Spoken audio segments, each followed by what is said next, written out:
দেখেন, খাবার ছাড়াও আপনি 20 থেকে 30 দিন বাঁচতে পারবেন, পানি ছাড়াও 7 থেকে 10 দিন বাঁচতে পারবেন। যেই খাবারটা ছাড়া আপনি 1.5 মিনিটে বেশি বাঁচবেন না সেটা হচ্ছে বাতাস। কি কি নিয়ম, একেবারে বেসিক নিয়ম পালন করলে একটা মানুষের এইগুলো থেকে মানে প্রতিরোধ ক্ষমতা এবং একই সঙ্গে এ ধরনের শারীরিক অসুবিধা থেকে ভালো থাকতে পারে? আচ্ছা, খুব সিম্পল ভাবে বোঝার চেষ্টা করি। মানুষ কিসের তৈরি? মানুষ মূলত দুইটা উপাদান দিয়ে তৈরি। মৌলিক উপাদান যদি বলি, মাটি আর পানি। মানব দেহ 3 প্রকার খাদ্য গ্রহণ করে: শক্ত খাবার, তরল খাবার এবং বায়বীয় খাবার। আমরা যে প্রতিদিন ভাত, রুটি, শাক, সবজি, মাছ, মাংস খাই, এটাকে আমরা মনে করি এটা না খেলে বোধহয় আমরা বাঁচবো না। কিন্তু গবেষণা করে দেখা গেছে এই জাতীয় শক্ত খাবার না খেয়েও একজন মানুষকে 20 থেকে সর্বোচ্চ 30 দিন পর্যন্ত বাঁচিয়ে রাখা সম্ভব। তাহলে খাবারটা গুরুত্বপূর্ণ, খাবার ছাড়া মানুষ বাঁচবে না, কিন্তু সেটা ছাড়াও 30 দিন সময় আপনার হাতে আছে, মেয়াদ আছে। মানে না খেলে আপনি 30 দিন পর্যন্ত বা ন্যূনতম 20 দিন বাঁচবেন।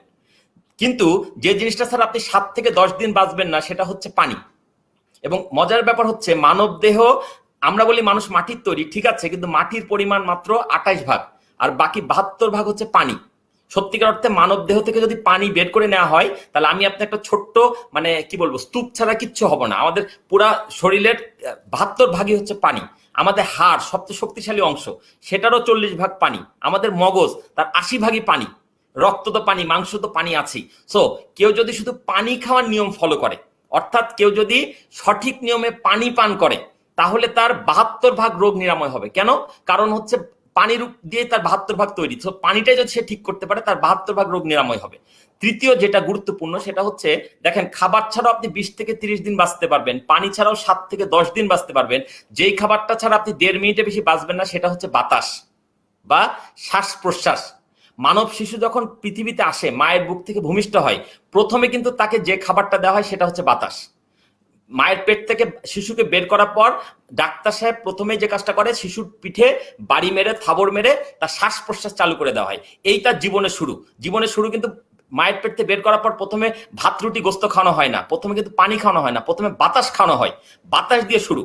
আবার যখন সেই মানুষটা পরিণত হয়ে মৃত্যুর দিকে যায়, আজকাল তো স্বাভাবিক মৃত্যু চলেই গেছে বা উঠেই গেছে, তারপরে যদি আপনি আমরা যদি চিন্তা করি, আপনার আমার পুরো দাদি নানি যারা 80-90 বছর বয়সে মারা গেছে, আপনি খেয়াল করলে দেখবেন তাদের এক পর্যায়ে প্রথমে তাদের মুখে খাওয়া বন্ধ হয়ে যায়, মানে শক্ত খাবার খাওয়া তারা ভুলে যায় বা পারে না।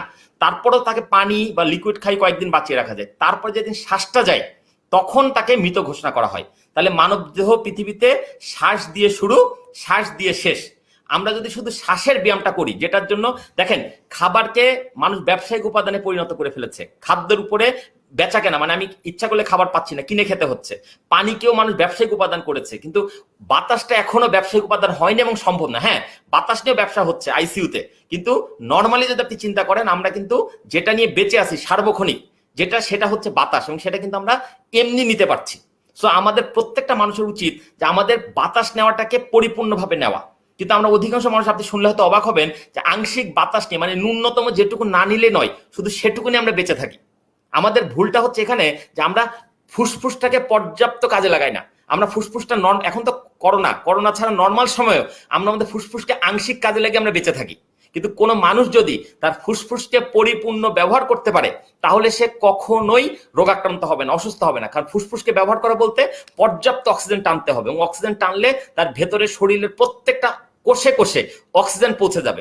যখন একটা মানুষের শরীরে অক্সিজেন পৌঁছে যায়, তখন তার সেখানে মানে আর কোনো সমস্যা থাকতে পারে না।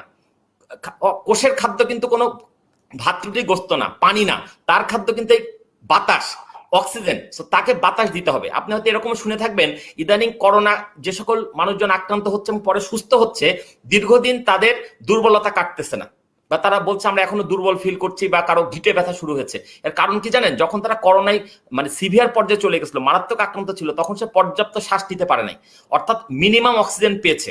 এই কারণে শরীরের ভেতরে ভেতরে অনেক কোষ পর্যন্ত অক্সিজেন পৌঁছায় নাই। অ্যাজ এ রেজাল্ট ওই কোষগুলো ওই জায়গায় মারা গেছে। অর্থাৎ আপনার হাড়ের মধ্যে বিভিন্ন জায়গায়, এটা কোনো মানে বিভিন্ন জায়গার কোষগুলো মরে রয়েছে। এই কারণে আপনি দুর্বল ফিল, মানে আপনি মিন্স যারা করোনা পার হয়ে গেছে তাদের কথা বলছি, তখন তারা দুর্বল ফিল করছে। তো আমরা যদি আগে থেকে পর্যাপ্ত শ্বাস নিতাম, আমি কথাটা বারবার বলার চেষ্টা করি যে দিনের মধ্যে কয়েকবার লম্বা করে শ্বাস নিতে হবে, ধীরে ধীরে শ্বাস ছাড়তে হবে। এই কাজটা যদি আমরা করি, প্রথম নিয়ম হচ্ছে 6টা নিয়ম বলি। একটা হচ্ছে নাক দিয়ে শ্বাস নেন, নাক দিয়ে শ্বাস ছাড়েন। 2 নম্বর হচ্ছে নাক দিয়ে শ্বাস নেন, মুখ দিয়ে শ্বাস ছাড়েন। 3 নম্বর হচ্ছে ডান নাক দিয়ে শ্বাস নিয়ে বাম নাক দিয়ে ছাড়েন, ব্যাপারটা এরকম।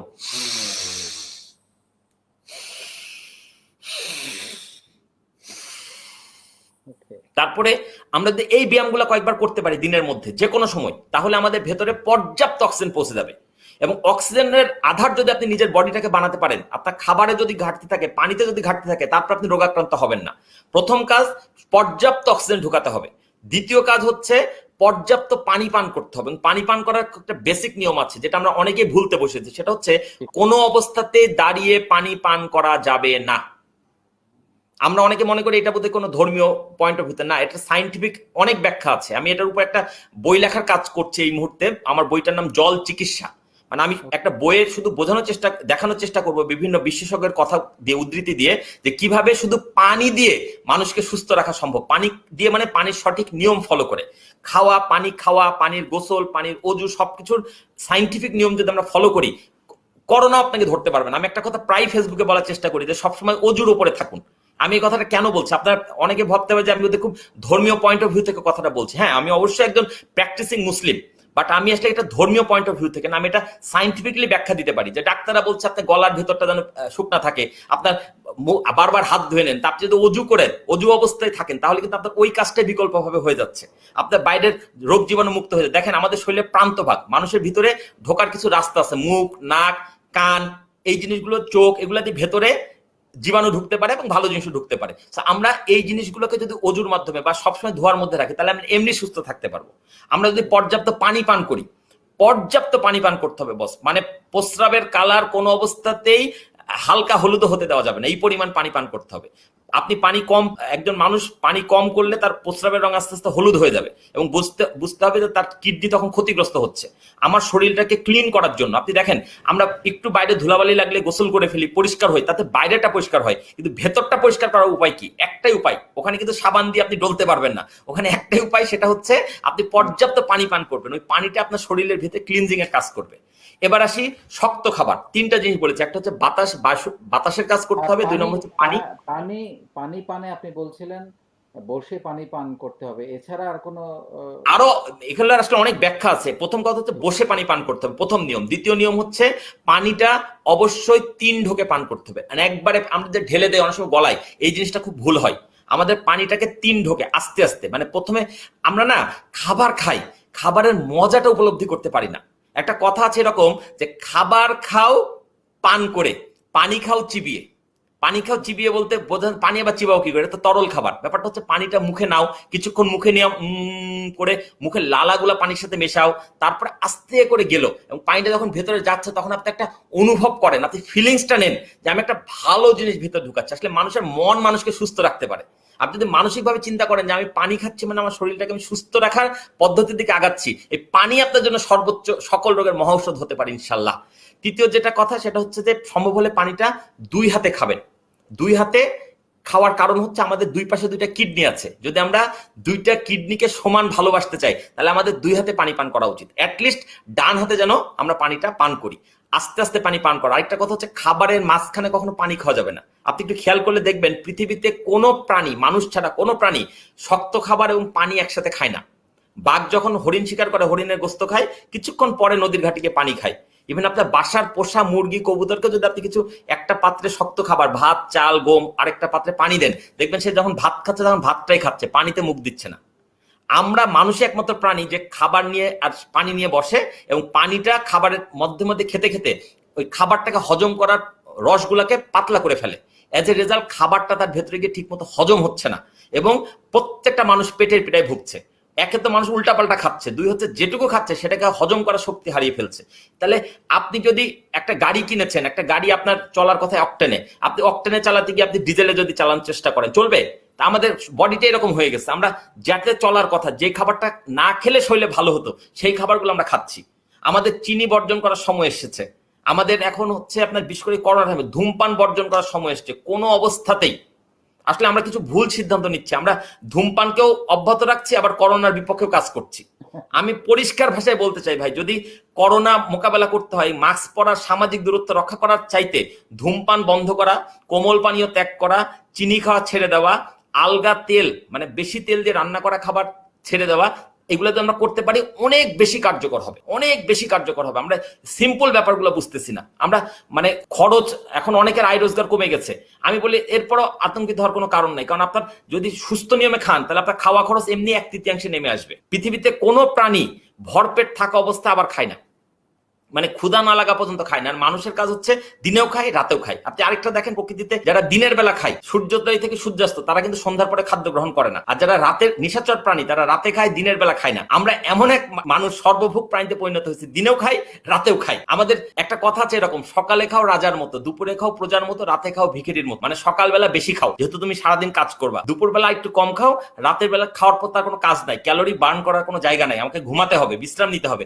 অতএব আমাকে কম খাওয়া উচিত। আর আমরা কি করি দেখেন, সকালে অনেকে নাস্তা খায় না, কাজে বেরিয়ে যায়, দুপুরবেলা বাইরে ভাজা পোড়া মেরে দেয়, রাতে বাসায় ফিরে ভর পেট খেয়ে ঘুমাতে যায়।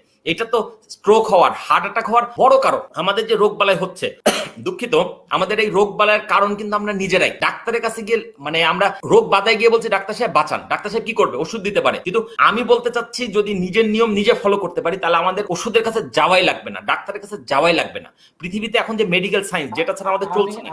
আমি এখানে একটা তথ্য দিতে চাই, যেটা আপনি জি আমাকে বলেছেন, যে আপনি এবং আপনার পরিবারের সবাই গত জি, বেশ কয়েক বছর ডাক্তারের কাছেই নাকি যান না। আমি 3 বছরে আমার পরিবারে কোনো ওষুধ ঢোকে নাই। আচ্ছা, গত 3 বছর একটু যাবত আমার একটু যদি একটা বলেন। টাকা ওষুধ বাবদ ব্যয় হয় না, বিশ্বাস মানে করেন আর না করেন। একটাই একটু কারণ, আমার পরিবার এখন চিনি খাওয়া বন্ধ, আমার পরিবারে তেল খাওয়া কমিয়েছি, আমার পরিবার আমি টাটকা শাকসবজি খাই, আমার পরিবারে আমি যথাসম্ভব মানে আমার ছোট ছোট বাচ্চা আছে, 3 কন্যা, তারা জানে যে বাসায় কোল্ড ড্রিঙ্কস চলবে না, বাসায় আইসক্রিম খাওয়া যাবে না, বাসায় মানে কি মানে কোনো জায়গায় খাওয়া যাবে না, চকলেট খাওয়া যাবে না। এবং এটা তাদেরকে অভ্যাসে পরিণত করেছি, তাদেরকে আমি কাউন্সেলিং করে বুঝিয়েছি যে তুমি এগুলা মুখের যেটা মজা লাগে, একটা কথা আছে এরকম, মুখে যে খাবারটি বেশি মজা লাগে সেটি কম করে খান, কারণ মুখে যেটা মজা লাগে সেটা শরীরের জন্য ক্ষতিকর। এখন অনেক মানুষ আছে যারা মানে করোনাকে ভয় পাচ্ছে কিন্তু প্রাকৃতিক নিয়ম ফলো করছে না, তারা টুডে অর টুমোরো কিন্তু ভুগবেই ভাই, এটা কষ্ট পেলেও এই কথাটা সত্য। করোনা এমন একটা প্রবলেম বা এমন একটা ফ্লু, যেটা প্রত্যেকটা মানুষকে ছুঁয়ে যাবে, প্রত্যেকটা মানুষকে টাচ করবে। এখন সেই টাচ করার পরে আপনি সুস্থ হয়ে ফিরবেন নাকি আপনি পৃথিবী থেকে বিদায় নেবেন, সেটা নির্ভর করছে করোনার উপরে না, আপনার ভেতরের সুস্থতা, আপনার ভিতরে ইমিউন সিস্টেম ঠিক আছে কিনা, রোগ প্রতিরোধ ক্ষমতা ঠিক আছে কিনা। এখনো সময় আছে। আমরা যদি প্রতিদিন নিয়ম করে একটু মধু খাই, একটু কালো জিরা খাই, একটু আদা খাই, একটু 1 কোয়া রসুন খাই, আমরা একটু কাঁচা হলুদ খাই, তাহলে আমরা মানে শরীরের ভেতরে থাকা জীবাণুগুলোকে বের করে ফেলতে পারবো। আমাদের ভিতরে অনেক দূষিত পদার্থ থাকে, এগুলোকে ডিটক্সিফিকেশন করে ফেলতে পারবো। যদি কারো মানে কিছু না পারেন, আমি আপনাকে 3 দিনের একটা ফর্মুলা বলতে চাই। 3 দিন, প্রথম দিন সকাল থেকে রাত পর্যন্ত শুধুমাত্র লেবু পানি খেয়ে থাকবেন, মানে যতবার ইচ্ছা যত ইচ্ছা, কোনো শক্ত খাবার খাওয়া যাবে না, শুধু লেবুর রস দিয়ে পানি, হালকা কুসুম গরম পানি, চাইলে সাথে একটু মধু মিশিয়ে প্রথম 24 ঘন্টা পার করবেন। দ্বিতীয় 24 ঘন্টা আপনি যে কোনো টক ফল, যত ইচ্ছা টক ফলের রস করে খাবেন। আর তৃতীয় 24 ঘন্টা আপনি টক ফলগুলোই চিবিয়ে চিবিয়ে খাবেন। এই এই 72 ঘন্টার একটা ফর্মুলা ফলো করলে আপনার ভেতরে থাকা যাবতীয় দূষিত পদার্থ, রোগ জীবাণু সব বেরিয়ে যাবে। আমি গত 4 মাস আমার দেশের বাড়িতে ছিলাম, আমাদের 3 তলা বাড়ি, আমাদের বাড়ির 1 তলা 2 তলা ভাড়া দেওয়া, আমরা 3 তলায় থাকি। 1 তলা সবাই করোনা আক্রান্ত, 2 তলায় সবাই করোনা আক্রান্ত। আমরা কিন্তু দিব্যি, পরিবারে 11 জন মেম্বার, আমার বাবা মা ভাই বোন আত্মীয় স্বজন মিলে আমরা কিন্তু দিব্যি সুস্থ। আমি ক্রেডিট নিচ্ছি এই কারণে যে আমার এই প্রাকৃতিক নিয়ম ফলো করা হচ্ছে আমার বাসাতে। আমি মানে এখন পর্যন্ত আমি বিশ্বাস করি যে হয় আমার করোনা হয়নি, অথবা হয়েও আমি টের পর আগে সেটা ভালো হয়ে গেছে। এটা একমাত্র সম্ভব হয়েছে কারণ আমি প্রাকৃতিক নিয়ম ফলো করে এসেছি।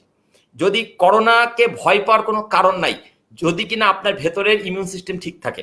যদি ঠিক নাও থাকে, এই আজকে থেকে আপনি শুরু করেন যে না আমি নিজেকে চেঞ্জ করবো, আমার লাইফস্টাইল চেঞ্জ করবো, আমার খাওয়া ঠিক করবো, আমার ঘুম ঠিক করবো, ডেফিনেটলি আপনি মানে করোনাকে করোনা না, পৃথিবীর যে কোনো রোগ বালাইকে মোকাবেলা করতে পারবেন। কিছু ভয়াবহ তথ্য যদি আমি শেয়ার করি, বাংলাদেশে এখন গড়ে প্রত্যেক দিন 2 থেকে 2.5 কোটি লোক কোনো না হাসপাতালে, কোনো ক্লিনিকে দৌড়াদৌড়ি করছে চিকিৎসার জন্য।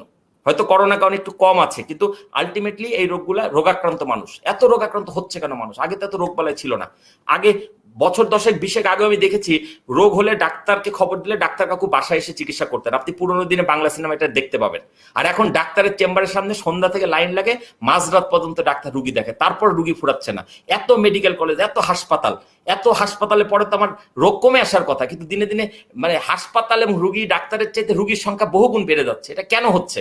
কারণ আমরা লাইফস্টাইলের প্রতি আমরা সচেতন না। আমরা মনে করছি যে টাকা কামাইলে বোধহয় সব হয়ে যাবে। টাকা আপনাকে সব দেবে না রে ভাই। আপনার মনের সুস্থতা জরুরি, মানসিক সুস্থতা জরুরি। আমি জানি এখানে অনেক মানুষ দেখছেন যারা ভবিষ্যতে বাংলাদেশের বড় উদ্যোক্তা হবেন, বড় শিল্প উদ্যোক্তা হবেন, এই দেশের শিল্পকে, এই দেশের ব্যবসা বাণিজ্যকে নেতৃত্ব দেবেন। তাদের জন্য একটা অনুরোধ ভাই, আপনি যা করছেন করেন, দয়া করে নিজের শরীরের যত্নটাকে নিজে নেন। এটা এমন একটা জিনিস, এটা অন্য কাউকে দিয়ে হবে না। আপনি যদি মনে করেন যে আমি অনেক টাকার মালিক হবো, আমার শরীরে অসুখ হলে আমি সিঙ্গাপুর চলে যাবো, আমেরিকা চলে যাবো, ইউরোপ চলে যাবো, না। পৃথিবীর সেরা ডাক্তার, সেরা হাসপাতাল আপনাকে বাঁচাতে পারবে না যদি আপনার ভেতরের রোগ প্রতিরোধ ক্ষমতা আপনাকে পুনর্জীবন দান না করে, যদি আল্লাহ না বাঁচায় এবং যদি আপনার ভেতরের শক্তি ঠিক না থাকে। ইনার পাওয়ারকে চাঙ্গা করতে হবে। প্রত্যেকটা মানুষকে মৃত্যুর স্বাদ গ্রহণ করতে হবে। আমার কিন্তু মৃত্যুর বিরুদ্ধে লড়াই না। আমার কথা হচ্ছে মৃত্যু আছে, মৃত্যু পূর্ব নির্ধারিত, কিন্তু মৃত্যুর পূর্বক্ষণ পর্যন্ত সুস্থ থাকাটা আবার আল্লাহ নির্ধারণ করে দেন না, এটা আপনার কর্মফল নির্ভর করে। আমরা যেন প্রত্যেকটা মানুষ সুস্থ থাকতে পারি, সুস্থতার দাম দিই।